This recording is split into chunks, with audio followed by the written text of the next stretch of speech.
नमस्कार। मेरे सामने यहाँ पर मैं जिन व्यक्ति का हस्तरेखा देखने जा रहा हूँ उनके बारे में बताने के लिए मैं उनकी उंगलियों के फलों को बोलूँगा, फिर उनके हाथ के पर्वतों के बारे में बोलूँगा, उनकी रेखाओं के बारे में बताऊँगा और साथ ही साथ जो उनके मुझसे सवाल हैं उनका जवाब भी दूँगा।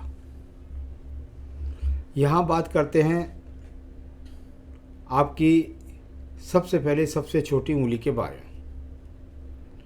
यदि मैं इसको देखता हूँ तो इस उंगली की लंबाई सूर्य की उंगली के प्रथम पर्व तक नहीं पहुँचती, यानी ये अपने आप में ये गैप इस बात को बताता है कि व्यक्ति जो भी काम धंधा करेगा उसमें उसकी मेहनत और लोगों की अपेक्षा ज़्यादा होगी। यानी इनके जीवन में धन की प्राप्ति तो होती है, लेकिन जो लोग सामान्य रूप से कम मेहनत करके धन प्राप्त कर लेते हैं वह इनके जीवन में ज़्यादा मेहनत होती है, बहुत ज़्यादा भागदौड़ करनी पड़ती है, बहुत ज़्यादा अपने आप को अवेयर रखते हैं ये लोग, तब जाकर के इनको वो चीज़ें प्राप्त होती हैं। प्रथम पर्व मानसिक पर्व पूरी तरीके से मजबूत है, लेकिन ऐसी समस्याओं के कारण आपको थोड़ा सा परेशानी का सामना होगा। यहाँ द्वितीय पर्व की स्थिति को देखता हूँ, भाषा शैली सुंदर है, किसी भी प्रकार से ऐसा नहीं लगता कि व्यक्ति किसी से बिना वजह अपनी भाषा शैली से किसी का मन दुखाए या किसी से लड़ने की प्रवृत्ति रखे। तीसरा पर्व वह भी यहाँ पर अगर देखता हूँ तो कुछ गहराई में उंगली होती है तो व्यक्ति को टेंशन्स का शिकार ज़्यादा कराती है, धन के लिए लगातार मेहनत कराती है, क्योंकि बृहस्पति की उंगली भी यहाँ पर नीची है। सूर्य की उंगली आपके जीवन के अंदर प्रथम पर्व की स्थिति को देख लेते हैं। यहाँ पर प्रथम पर्व पर भी मुझे 2-3 उंगलियों से देख लेता हूँ। आपके यहाँ पर कोई चिन्ह किसी आभास हो रहा है मुझे। यहाँ लगता है कि एक कट इस जगह से दिखाई देता है। देखिए, ये सूर्य की उंगली है। सूर्य की उंगली पर जब ये कट आ जाए तो ध्यान रखें, अग्निकारक तत्वों से बचें। नंबर 2, ये चिन्ह आपके जीवन के अंदर बीपी का रोग भी पैदा कर सकता है, टेंशन का रोग भी कर सकता है और साथ ही साथ आपको चश्मे का नंबर बढ़ा सकता है। ये इस प्रकार का यहाँ से एक संदेश होता है, बस इसके प्रति सावधानी बरतनी है और कोई बड़ी बात नहीं है। दूसरे पर्व की बात करता हूँ। दूसरा पर्व किसी भी प्रकार से कोई राज्य सरकार से दंड मिलने का योग नहीं और ना ही राज्य सरकार के द्वारा कोई बहुत बड़ा समर्थन प्राप्त है।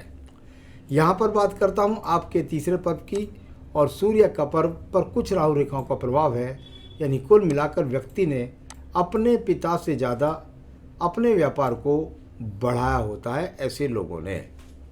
अब मैं बात करता हूँ आपकी यहाँ पर उंगली के बारे में, और वह है शनि की उंगली।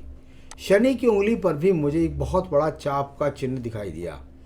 देखिए, शनि की उंगली पर जब इस प्रकार का चाप का चिन्ह होता है तो मैं इसको कहता हूँ कि भाई आपके जीवन के अंतर्गत रोगों का चिन्ह होता है ये।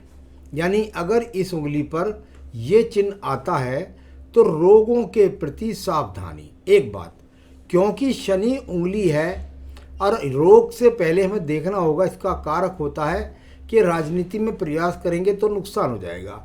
दूसरा, इसका कारण अगर मैं देखूं तो रोगों का होता है, और तीसरा कारण क्योंकि धन का संग्रह करने वाला यही टावर होता है, और जब ये चाप लग जाता है तो व्यक्ति जल्दबाजी में गलत निर्णय के कारण, सही आदमियों का चुनाव न होने के कारण रोग का शिकार हुआ, और वह रोग हुआ धन को गलत लोगों को बांट करके टेंशन्स। चलिए अब बात करते हैं सेकंड पर्व के बारे में।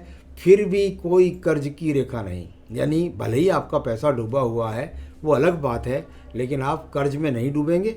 साथ ही साथ जो लोगों पर पैसा आपका गया हुआ है वह भी लौटाएगा, उसका मैं उपाय आपको बता दूंगा।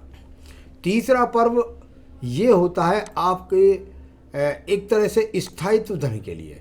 यहाँ पर बिल्कुल सेंटर में ये रेखा आ गई, यानी कुल मिलाकर के परिवार के लोग, यानी ऐसा हो सकता है पिता कहने लगे भाई यार तुमने सही निर्णय नहीं किया, गलत किया, इसके कारण उनसे थोड़ा सा सहयोग में कमी हो जाती है और जिसके कारण स्वयं आप टेंशन मारने लगते हैं। आइए बात करते हैं बृहस्पति की उंगली के प्रथम पर्व के बारे में। शुगर, कोलेस्ट्रॉल, लीवर, किडनी का रोग यहाँ पर कोई दिखाई नहीं देता। सेकंड पर्वत पर पत्नी का भी पूर्ण सहयोग आपके साथ है और तीसरे पर्व में संतान का भी सुख सहयोग आपके साथ मौजूद है। आइए बात करते हैं शुक्र की उंगली के प्रथम पर्व के बारे में। यह पर्व और संसाधनों का पर्व होता है। संसाधनों के पर्व में यदि मैं देखूं तो यहाँ पर आड़ी रेखाएं हैं, टेढ़ी रेखाएं हैं, यानी कभी कभी ऐसा व्यक्ति ज़्यादा धन के संग्रह के चक्कर में गलत निर्णय लेकर के धन का नुकसान करता है, एक कारण। दूसरा, जब आड़ी रेखा हो तो संसाधनों के बिना व्यक्ति फिर रह नहीं पाता, उसके बाद जब संसाधनों का आदी हो जाता है। और तीसरी बात, इसके लिए हम कहेंगे कि अपने आप में एक तरीके से थोड़ा सा अपने चरित्र का भी ध्यान रखें। सेकंड पर्वत पर तर्क रेखाएं कुछ ज़्यादा आपस में काट रही हैं।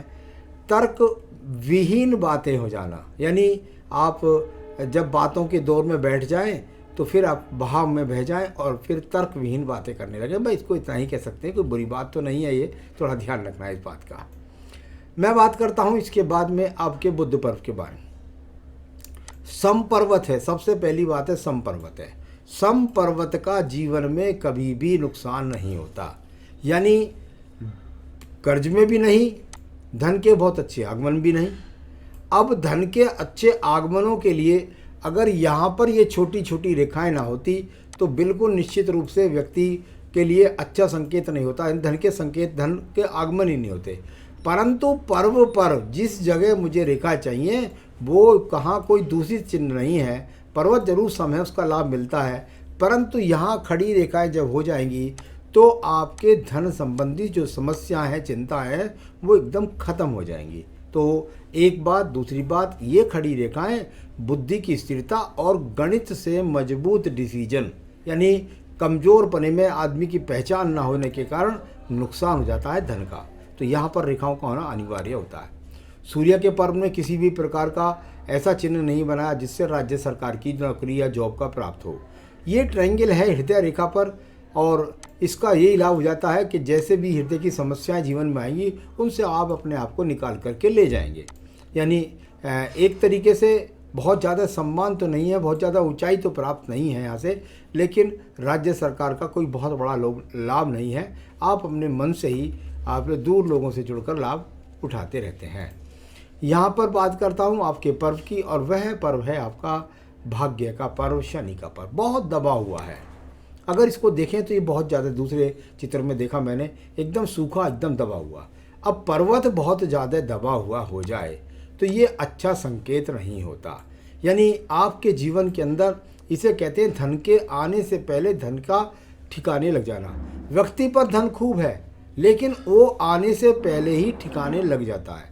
इसके अलावा इस पर्वत पर बहुत मजबूत रेखाओं की बात करें, वह मजबूत रेखाएं भी दूसरे चित्र में देख लेते हैं तो वहाँ से वो भी इतनी मजबूत दिखाई नहीं पड़ रही। यानी इस क्षेत्र के अंदर कुछ रेखा होनी चाहिए जो उल्ली साइड में है, बराबर वाली साइड में है, वहाँ पर ये यहाँ पर दो मुखी बन रहा है, इसलिए तो धन के आगमन निरंतर बनेंगे। लेकिन इस उल्ले जो साइड में वाला पर्व है उस पर खड़ी रेखाएं होती तो आपके जीवन में आपको ज़्यादा स्थिरता के साथ धन का लाभ प्राप्ति होती। चलिए मैं बात कर लेता हूँ आपके निम्न मंगल पर्व से पहले आपकी हृदय रेखा के बारे में। हृदय रेखा को देखिएगा, अगर इसके साथ एक कवरिंग रेखा ना होती तो फिर आप कई जगह मन से टूट जाते। देखिए नीचे गिरने वाली रेखाओं के बारे में मैंने हमेशा बताया कि भाई जब हृदय रेखा से नीचे रेखा करने लगे तो व्यक्ति के जीवन में अपने मन से गलत डिसीजन लेने के कारण दूसरे लोग उनका फ़ायदा उठा लेते हैं और आपके पास एक भी सहायक रेखा खड़ी नहीं है। यानी कुल मिलाकर के अगर कहूँ तो ये गिरने वाली रेखाएं लगातार हैं, दूसरे लोग लाभ उठा लेते हैं, दूसरों के आप काम आ जाते हैं, परंतु आपके लिए एक भी रेखा खड़ी नहीं है। यानी जब आपकी ज़रूरत पड़े तो कोई आपके सामने नज़र ना आए। यहाँ पर कोई पत्नी से बुरे विचार की बात नहीं, कोई बुरे बड़े रोगों के संकेत भी नहीं है। अब बात करता हूँ निम्न मंगल पर्व के बारे में। यहाँ पर बृहस्पति पर्व के बारे में बात कर लेते हैं। पहले आपका ये बृहस्पति पर्व था और इसके साथ में मंगल पेपर की रेखा का संबंध भी मैं बोल रहा हूँ, इसलिए मैंने इसको रोक लिया था। यहाँ पर अगर मैं समझता हूँ कि बहुत ज़्यादा पाउडर में भी कोई चतुर्भुज नज़र नहीं आया, अगर मैं देखता हूँ तो यहाँ मुझे कोई चतुर्भुज मिला नहीं। अगर चतुर्भुज त्रिभुज नहीं होते हैं और समपर्वत होता है तो कह सकते हैं कि भाई जो धन है वो संग्रह नहीं हो पाता, एकत्रित नहीं होता, लगातार अपने व्यापार में इन्वेस्टमेंट बना रहता। पर्वत उच्च है, पर्वत सही है, पर्वत में कोई प्रॉब्लम नहीं है, यानी धन का कारक धन के आगमन भी लगातार बने रहेंगे, संतान का सुख सहयोग भी मिलेगा, पत्नी का सुख सहयोग भी मिलेगा। यही बात कर रहा था मैं मंगल पद के रेखा के बारे में। कर्म रूपी मंगल पर पहुंच गई शनि पद पर, यानी पिछले समय में यदि देखा जाए तो व्यक्ति ने अपनी मेहनत से बहुत अच्छा धन कमाया। इसका मतलब ये हुआ कि काम धंधे में कोई दिक्कत की बात यदि करें तो वो यहाँ पर अभी भी दर्शित नहीं होती। कर्म करने वाला व्यक्ति भी है और पिछले समय में अच्छा पैसा भी व्यक्ति ने कमाया, क्योंकि यहाँ पर मंगल पर्वत से रेखा गई। मेहनत से अपने आप को स्थापित करके आगे बढ़े आप अपने जीवन के अंतर्गत। कर्म रूपी रेखाएं मजबूत है, आज भी कर्म करने के लिए व्यक्ति तैयार है। यहाँ पर बात करता हूँ आपकी बुद्धि रेखा की। बैलेंस के साथ बुद्धि रेखा है। कोई ऐसा नहीं है कि जो आप कहते हैं भी मुझे डिप्रेशन हो जाता है या मुझे तनाव हो जाता है या मुझे घबराहट हो जाती है। निश्चित रूप से जब आदमी बहुत ज़्यादा मेहनत से धन कमाता है और उसका फंस जाता है तो उसे घबराहट हो जाती है, लेकिन डिप्रेशन के शिकार नहीं होंगे, तनाव की बीमारी के शिकार नहीं होंगे, कोई झगड़े झंझट मुकदमे कोर्ट कचहरी का सामना नहीं होगा। सभी समस्याओं का हल करने के लिए उपाय बता दूंगा, हो जाएगा। आपके पास ये बुध रेखा भी है। अगर मैं इसको कहूँ तो ये आपकी भाग्य रेखा से उदय हुई है, यानी व्यक्ति भाग्य से अपने व्यवसाय को चलाता है। थोड़ा सा डिफरेंस आ गया है यहाँ पर, बराबर से रेखा पूरी बराबर समांतर रूप से नहीं चली, थोड़ा सा गैप से हो गई है बाद में। तो बस इसको कहते हैं कि व्यापार में उतार चढ़ाव हो जाएगा, बाद में व्यापार पटरी पर आ जाएगा। तो चलिए, ये आपकी यहाँ पर भाग्य रेखा तो बिल्कुल सही थी, और ये क्योंकि बराबर वाले पर्व से चली है। जब बराबर वाले पर्व से अधिकतर मैंने देखा है भाग्य रेखाओं को चलता हुआ, तो इसमें मैंने देखा है कि व्यक्ति को कितनी बार पैतृक व्यवसाय मिलते हैं, और उनकी ऊंचाइयों को अगर देखें तो आपने लगभग ऐसा समझ सकते हैं कि 34वें वर्ष से स्वतंत्र रूप से अपने हाथ में लिया और फिर आगे आपने इसको बढ़ाया। अभी आपकी जो एज है 99, 2009, 2019, 20, 21, 22, यानी लगभग 32 वर्ष के आसपास आपकी रेखा है। ये सहायक रेखा से चली है। पिता से व्यवसाय मिला, इसको एक नए स्वतंत्र रूप से आपने चलाना शुरू करा अभी जल्दी में ही, और उसके कारण आपका बड़े फैसला लेने से, क्योंकि ये बीच में गैप आ गया, कोई नुकसान हो गया। लेकिन बाद में भी बराबर से रेखा बिल्कुल मजबूत रूप से जारी, बस ये शनि पर्व को नहीं पहुंची है। अभी यहाँ पर ये कर्म रेखा का स्वरूप बनाए हुए है, और जब यहाँ पर ये एक्स बनता है तो व्यक्ति मन से पवित्र होता है। आपने गलत निर्णय से थोड़ा अपना धन बांट दिया है, बाकी आपके व्यापार को कोई भी परेशानी नहीं आएगी, चिंता तनाव की कोई आवश्यकता नहीं है, उससे धीरे धीरे आप निकल आइए। यहाँ पर बात करते हैं आपके पास एक मंगल रेखा के बारे में। बहुत ही मजबूती के साथ ये मंगल रेखा जो आपको सभी तनाव स्थिति से बाहर निकालने में समर्थ है। संसाधन का पर्व, शुभ का पर्व अगर देखो तो ये भी अपने आप में ज़्यादा बुरा तो नहीं कह सकते। कौन नहीं चाहेगा इस एज के अंदर ज़्यादा मेहनत करके अच्छे संसाधन प्राप्त करना, वो भी हो जाएगा। यहाँ पर आयु रेखा आपके जीवन में पहुँच रही है लगभग 80-82 वर्ष, तो वो भी यहाँ पर कम नहीं है। तो इस तरीके से सारी हाथ की रेखाओं को मैंने इनके जो फल हैं उनको बोला है। सवाल को और मैं और स्पष्ट कर देता हूँ आपकी स्थिति को। देखिए, नंबर 1, आपको किसी भी हाल में नीलम नहीं पहनना। आपका सवाल पहला ही मुझसे है, नीलम पहने या ना पहने। आपको तो इस छिद्र को भरने के लिए यहाँ पर ओपल पहनना था केवल। आपको पन्ना या मोती तो बिल्कुल भी ना पहने, नहीं तो डिप्रेशन बहुत हो जाएगा। पन्ना मोती पहनने की आपको कोई आवश्यकता नहीं है। आपको फायर ओपल पहनना है। आप सही आदमी की पहचान करना सीख जाएंगे, व्यापार को सही लोगों से करेंगे, आपके धन के आगमन बढ़ेंगे और संतान सुख वृद्धि होगी। तो ये सब चीज़ें में आपका रत्न बनता है फायर ओपल। आप चाहें तो मुझसे आप मंगवा सकते हैं, मैं आपके स्थान को पहुंचाऊंगा, फिर आपके धन के अच्छे स्रोत और मजबूती मन की बढ़ेगी। तो रत्न तो बनता है आपका ये। फंसा हुआ धन वापस होगा या नहीं होगा, शनि पर्व पर रेखा नहीं बनी है। फंसा हुआ धन से पहले मैंने आपको एक बात बताई थी कि काम धंधे की दिक्कत नहीं है, पैसा ज़्यादा बढ़ाने के कारण कि लाभ बढ़ जाए, इस कारण गलत निर्णय हुआ, वो ऊपर उंगलियों ने पर्वतों ने बताया और उसके कारण आपका पैसा अटक गया।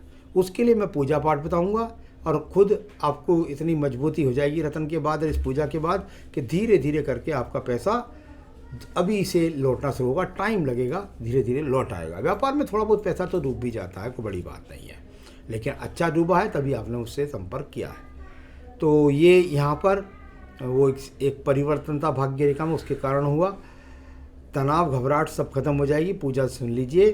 फायर ओपल पहनना है। दूसरा, प्रत्येक मंगलवार को हनुमान जी के मंदिर में जाइए, आटे की लोई लीजिए, उसमें तिल का तेल भर के चार मुखी बत्ती बनाइए और उसमें तिल के तेल का दीपक जलाएं हनुमान जी के सामने। आप मंगलवार का प्रसाद भी बांट सकते हैं। हनुमान चालीसा, हनुमान अष्टक जो भी पढ़ना चाहे वो करें तो आपको काफ़ी लाभ होगा। आपके संकट खत्म हो जाएंगे, आपका तनाव खत्म हो जाएगा। साथ ही साथ पैसा लौटने के लिए अपनी दुकान पर, अपनी जगह पर श्री सूक्तम और लिंगाष्टकम का पाठ आपको नित्य करना होगा यदि आप चाहते हैं धन लौट के आए और आप चाहते हैं आप मानसिक तनाव और सब चीज़ों से मुक्त हों। तो ये 4 बातें बताई हैं, फायर ओपल, श्री सूक्तम, लिंगाष्टकम और मंगलवार का प्रसाद और उनका दीपक हनुमान जी का। ये कर लीजिए, सारी समस्याएं हो जाएंगी आपकी हल। नमस्कार।